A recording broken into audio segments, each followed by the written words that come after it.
Hey! Salut à tous les yugistes, ici le Tac et on se retrouve aujourd'hui pour une nouvelle vidéo. Aujourd'hui, un format un peu particulier puisque je tente une nouvelle chose, je tente un format un peu plus court et un format beaucoup plus axé sur l'audio.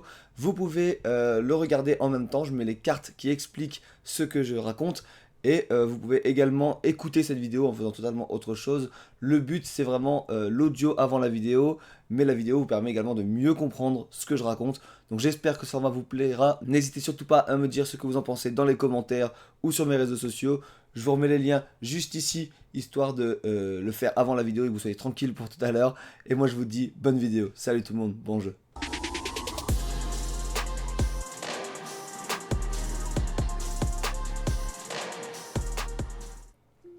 Notre histoire débute non loin d'une forêt où vit un village dans lequel nous retrouverons nos trois héros principaux.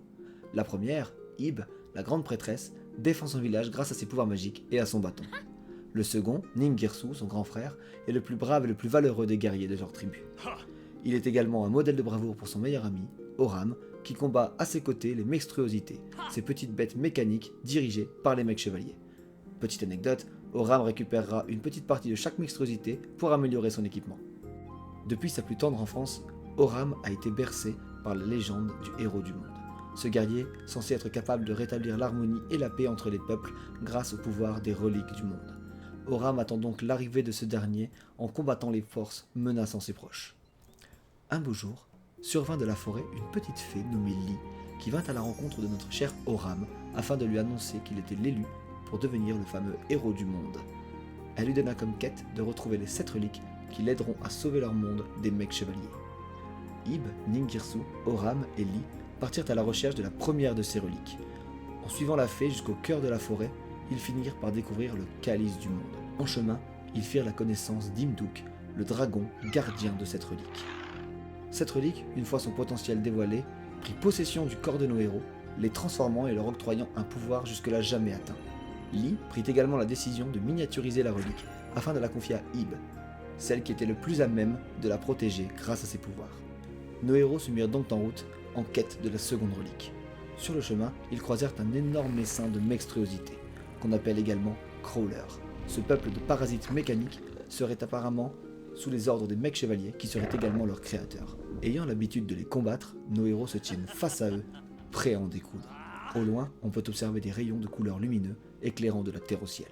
À la suite d'une longue bataille, l'armure du monde fut délivrée et l'armée des crawlers n'est plus. Quoique, à peine remis de leur combat, épuisés, nos héros vont faire face à une terrible menace. Une sphère magique, imprégnée de l'énergie des reliques, s'empare alors de Ib. Ceux-ci se retrouvent alors emportés en direction des rayons lumineux avant de disparaître avec eux. Avec l'aide de Li, nos héros parvinrent à retrouver la trace de la prêtresse. Ils arrivèrent à la troisième relique, le bouclier du monde, alors possédé par les mecs chevaliers. Ces créatures humanoïdes et mécaniques possèdent de grands pouvoirs de par leurs gemmes incrustées dans leurs armures. Ces créatures sont également capables de s'assembler entre elles afin de devenir une créature bien plus imposante et bien plus puissante. Les mecs chevaliers, grâce à leur capture de Ib, sont désormais en possession de 3 reliques, le calice du monde, l'armure du monde et enfin le bouclier du monde qui était déjà en leur possession. Ils décidèrent également de s'emparer du bâton d'Ib qui s'avérait être la clé qui permettait de réactiver les reliques avant de la renvoyer en cellule. Afin de récupérer leur ami et récupérer la troisième relique, nos héros, totalement affaiblis, devront affronter les mecs chevaliers.